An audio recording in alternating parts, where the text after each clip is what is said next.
Hola, como hemos visto a lo largo de estos videos, Maquiavelo se pasó la vida escribiendo. Y escribió todo tipo de cosas: informes oficiales, memorias de viaje, proyectos de reformas políticas y militares, y también poemas, cuentos, comedias, varios libros y muchísimas cartas. Escribió además sobre diversas materias: política, historia, literatura y hasta filosofía. Y una vez dejó su cargo como secretario de la República Florentina, su trabajo como escritor se intensificó y se amplió hacia muchos otros géneros. Su correspondencia se hizo copiosa, aparecieron los libros políticos y de historia y también las comedias. Hay, sin embargo, un tema y un género de escritura sobre el que su pensamiento y sus escritos pasaron desapercibidos, no solo a lo largo de su vida, sino por varios años más e incluso por siglos, si se tiene en cuenta que solo recientemente se ha puesto algún cuidado al tratamiento que Maquiavelo hace de ese tema y de ese género. Me refiero a la lengua como tema y a un género de escritura, el ensayo. Maquiavelo escribió hacia 1525 un ensayo que hoy se conoce como su Diálogo en torno a nuestra lengua, que solo recientemente se tradujo al castellano. Era un manuscrito inédito y sin título que solo se publicó después de su muerte por su nieto Julián Ricci. Digo que es un ensayo porque, aunque no se le tuviera por tal en su momento, el creador del género del ensayo, Montaigne, solo nacería hasta 1533. En realidad se trata de un escrito en que se desarrolla una tesis propia en torno a un problema que le interesa, el del origen de su lengua, y en donde argumenta a favor de esa tesis, respondiendo a objeciones posibles, en diálogo con una tradición y en discusión con otros autores. Y eso es propiamente un ensayo. Y bien, si bien el texto tiene por título Diálogo en torno a nuestra lengua, no es porque sea propiamente un diálogo, como lo fue, por ejemplo, del arte de la guerra, sino porque en medio de la argumentación hay un diálogo imaginario de Maquiavelo con Dante Alighieri, a quien cita como testigo esencial a partir del cual podrá demostrar la tesis central de su ensayo. Pero veamos de dónde surgió y qué contiene esta obra.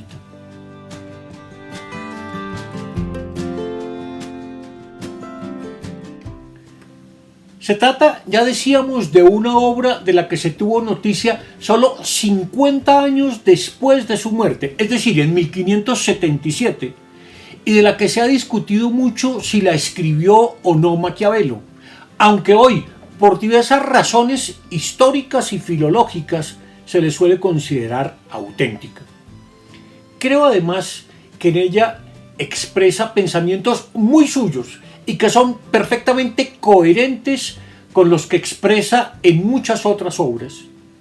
Se le puede entonces considerar como un texto escrito por Maquiavelo, y si aún quedaran dudas menores sobre su autenticidad, no hay razones de fondo para cuestionarla. Pero, ¿cómo fue que se llegó a descubrir esta obra? En el año 1577, dos nietos de Maquiavelo, Nicolás de Bernardo Maquiavelo y Julián Ricci, se dieron a la tarea de recopilar todas las obras de su abuelo, tanto las que se habían publicado en vida como aquellas que solo se publicaron parcialmente unos años después de su muerte, o incluso aquellas que estaban inéditas. No había sido fácil publicar ni difundir sus escritos, pues a raíz del Concilio de Trento y de la creación del Índice de Libros Prohibidos en 1557, y del hecho de que allí había quedado incluido Maquiavelo, era difícil su publicación. Sin embargo, a partir de 1572 se abrió la posibilidad de publicar obras de autores prohibidos, siempre y cuando éstas fueran expurgadas de ciertos pasajes que podrían reñir con la ortodoxia. Fue entonces cuando estos dos nietos de Maquiavelo se dieron a la tarea de recoger y catalogar toda la obra de su abuelo, y en ese momento salió a la luz un texto hasta entonces bastante desconocido. Se ignoraba incluso que lo hubiera escrito. Sin embargo, no resultaba extraño que se ocupara de un tema como la lengua. Y para ello había varias razones. Por una parte, estaba el testimonio de uno de sus hijos que decía haberlo visto redactando ese escrito.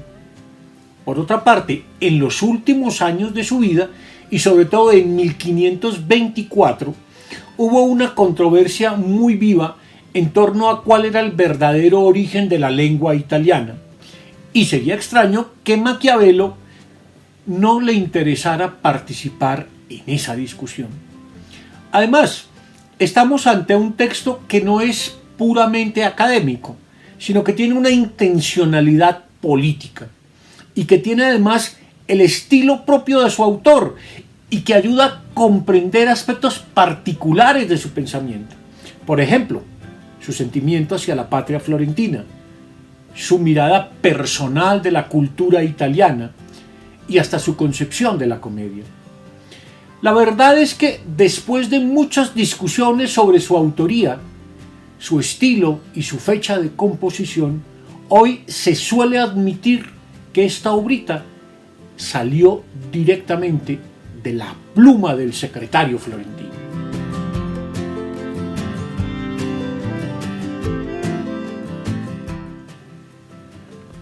No se comprende esta peculiar obra de Maquiavelo si no se la sitúa en el contexto de una discusión que, aunque seguirá existiendo por mucho tiempo, era muy viva en su momento, la de si la lengua florentina tenía o no supremacía sobre las lenguas habladas en otras partes de Italia, y por tanto, si esta lengua constituye, más allá de que se la llame florentina o toscana, el origen del italiano como lengua nacional.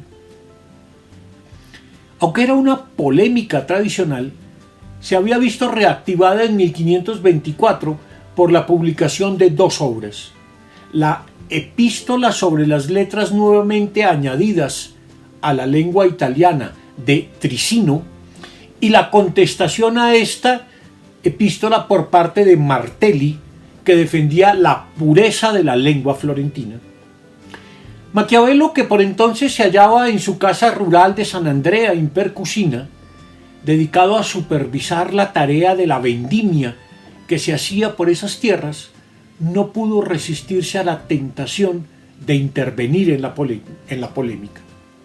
Así lo confiesa en su ensayo. La causa por la que yo he suscitado este razonamiento es la disputa, reavivada varias veces en días pasados, acerca de si la lengua en la que han escrito nuestros poetas y embajadores florentinos es florentina, toscana o italiana. En tal disputa he considerado cómo algunos menos deshonestos quieren que ésta sea toscana, otros muy deshonestos la llaman italiana, y algunos mantienen que en su totalidad debe ser llamada florentina.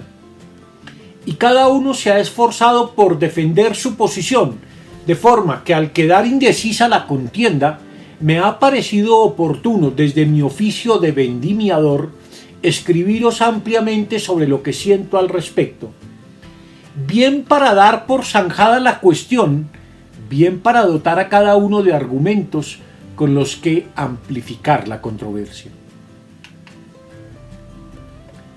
Es claro que Maquiavelo no pretende ampliar la controversia, sino resolver el asunto de una vez por todas. Y así, aunque esgrimirá diversos argumentos propiamente lingüísticos y filológicos, en los que aquí entraré muy poco por tratarse de un asunto técnico que no me compete, su argumento central es uno solo y fundamental: lo que hace del florentino, y lo llama así, pues no admite que se hable de la lengua toscana, lo que hace del florentino el origen mismo de la lengua nacional italiana es que fue en esta lengua, el florentino, que escribieron los tres grandes de las letras italianas, Dante Alighieri, Petrarca y Boccaccio. Y en esto Maquiavelo tenía razón. La comedia de Dante, al igual que las obras líricas de Petrarca y el Decamerón de Boccaccio, fueron escritos en la lingua volgare, es decir, en el florentino. Y algo más, si estos autores se convirtieron en los modelos a imitar para la literatura y cultura italianas, ello es porque estos enriquecieron una lengua original, el florentino, con su capacidad para hacer de ella el vehículo adecuado de las mejores narraciones, de la poesía más sublime y de la más elevada especulación filosófica. Maquiavelo cree, he ahí el carácter político de una obra como esta, que la lengua es la expresión del carácter de una comunidad y que por tanto su lengua, el florentino, es una de las más acabadas expresiones de la grandeza de su patria. No de otro modo se entiende, por cierto, esa abierta declaración de amor a la patria florentina con la que él empieza su ensayo. Su lengua está, para él, en relación directa con la supremacía cultural y política de Florencia sobre el resto de la península italiana.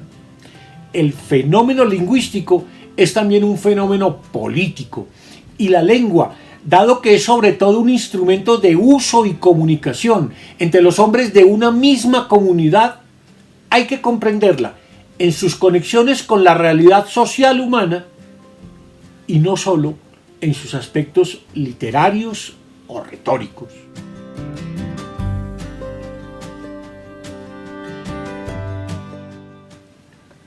Pero Maquiavelo no solo tiene argumentos políticos y literarios.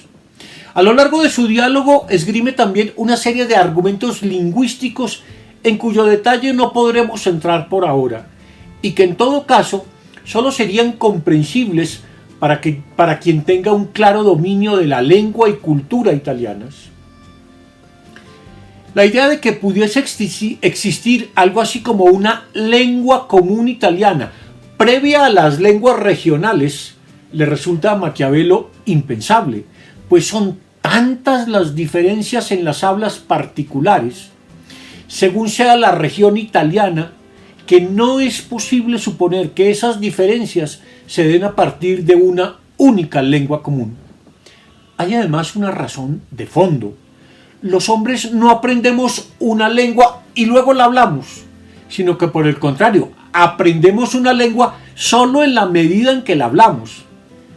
Prima pues el habla sobre la lengua. Para entender el origen de una lengua es preciso entonces comprender las diferencias que existen entre las hablas particulares de cada región. Y para comprender las muchas semejanzas que hay entre esas hablas y cómo se llega a conformar una lengua común, es preciso suponer una cultura común. Y en el caso del italiano, es claro que esa cultura común fue proporcionada por la ciudad de Florencia, por haber sido esta la cuna esencial de sus grandes poetas, intelectuales y artistas. Dice Maquiavelo: es necesario examinar todos los lugares de Italia y ver no solo la diferencia que existe entre sus hablas, sino otorgar mayor beneficio a las que más concuerden con la de estos escritores y concederles una posición de rango superior y una cuota mayor de participación en esa lengua. Y en verdad, si cada una de las partes mencionadas es bien examinada, se verá que entre sus hablas existen grandes diferencias.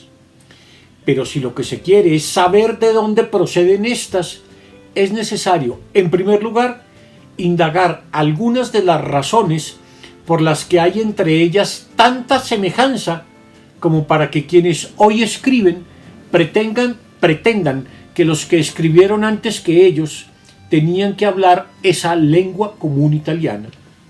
Y la razón por la que entre tanta variedad de lenguas nos entendemos.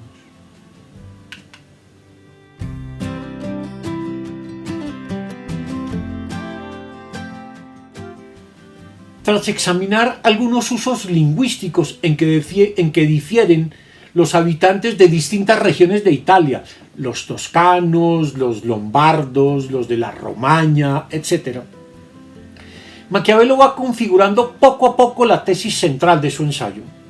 La idea de que más que una lengua común italiana que preexistiría a las hablas regionales, el origen de una lengua como el italiano hay que buscarlo, más bien en la lengua florentina, que es la que ha proporcionado una base común a toda la cultura italiana. Veamos de nuevo sus palabras.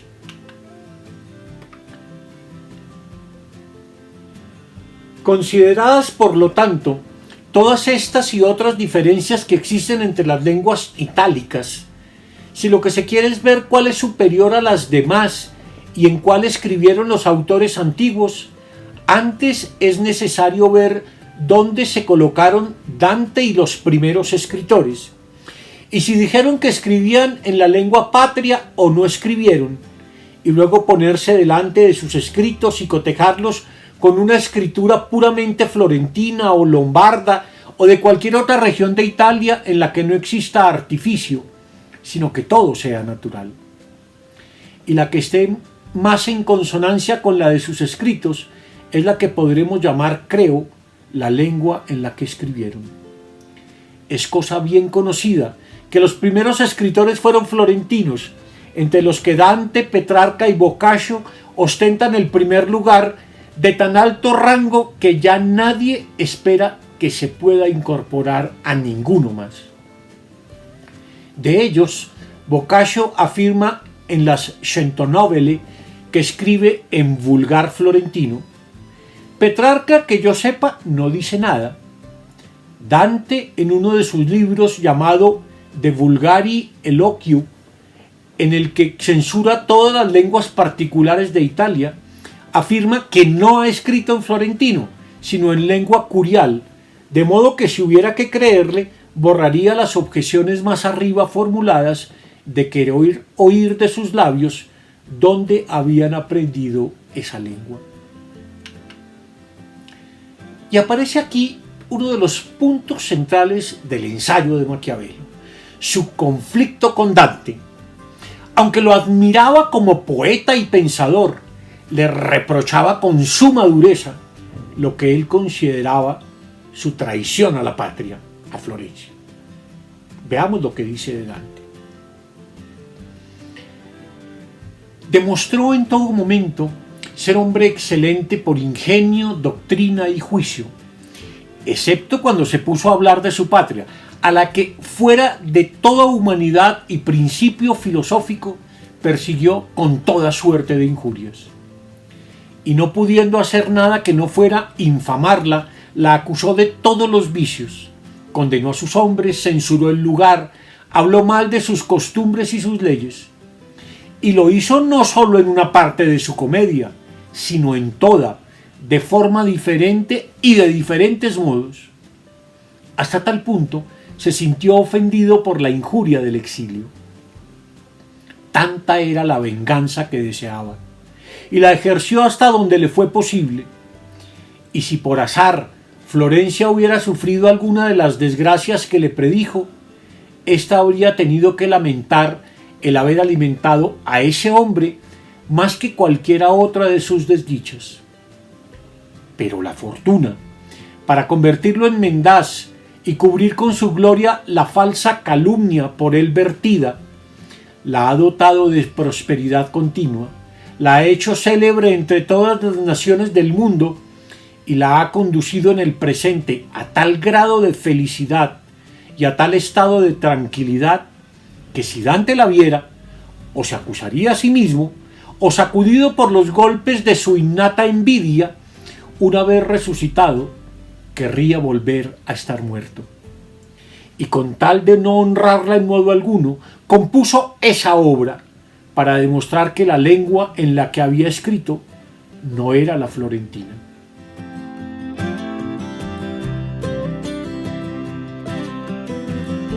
El diálogo en torno a nuestra lengua es a la vez una muestra de la profunda admiración que tenía Maquiavelo por Dante y del reproche que le hacía por su actitud ante Florencia. Y es además la ocasión para que lo obligue a comparecer ante un tribunal literario en donde pueda mostrar que lo que dijo sobre una supuesta lengua curial o cortesana en que estaban escritas sus obras obedeció exclusivamente a su resentimiento con Florencia, y de que ese que en toda ocasión acrecentó la infamia contra su patria quisiera quitarle en la lengua la fama que creía haberle otorgado con sus escritos. Estas últimas son palabras del propio Maquiavelo.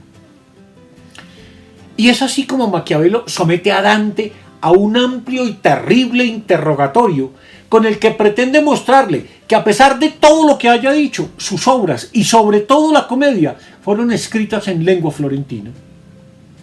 Con ello, no solo da muestra del amplio conocimiento que tiene él de la obra de Dante, a quien imitó en muchas de sus obras poéticas, sino que muestra por qué Dante, estaba equivocado en su forma de comprender el origen de su propia lengua.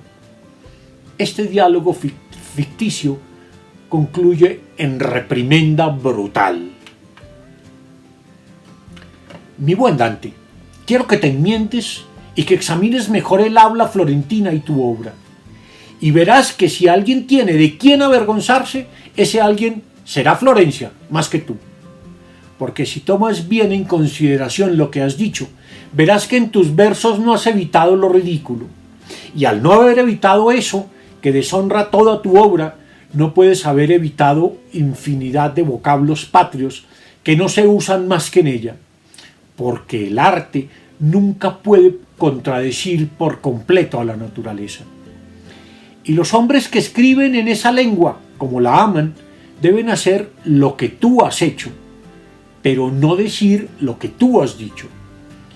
Porque si has mendigado muchos vocablos de los latinos y de los forasteros, y si también has inventado otros nuevos, has hecho muy bien, pero has hecho muy mal diciendo que por eso se ha convertido en otra lengua.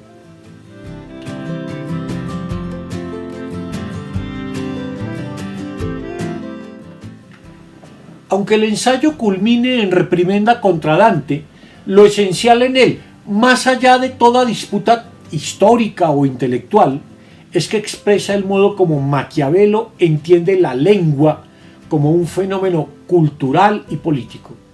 Él nos invita a entenderla como un cuerpo vivo sujeto a todo tipo de mutaciones, como algo que incorpora vocablos y usos de otras lenguas y que se enriquece con sus aportes. Y sobre todo como un cuerpo que se está enriqueciendo continuamente a través de las creaciones literarias de poetas y escritores, tanto como de los usos provenientes de la creatividad lingüística del hombre común. Quiero que, además de eso, dice Maquiavelo dirigiéndose a Dante, examines el hecho de que las lenguas no pueden ser simples, sino que conviene que estén mezcladas con otras lenguas, porque se llama lengua de una patria a la que convierte a su uso los vocablos mendigados a otros, y es tan poderosa que los vocablos mendigados no producen en ella ningún desorden, sino que es ella quien adapta tal desorden, porque lo que toma de los demás lo incorpora a sí misma de tal modo que parece suyo. Y bien, este ensayo es también una muestra de quién fue Maquiavelo para los italianos.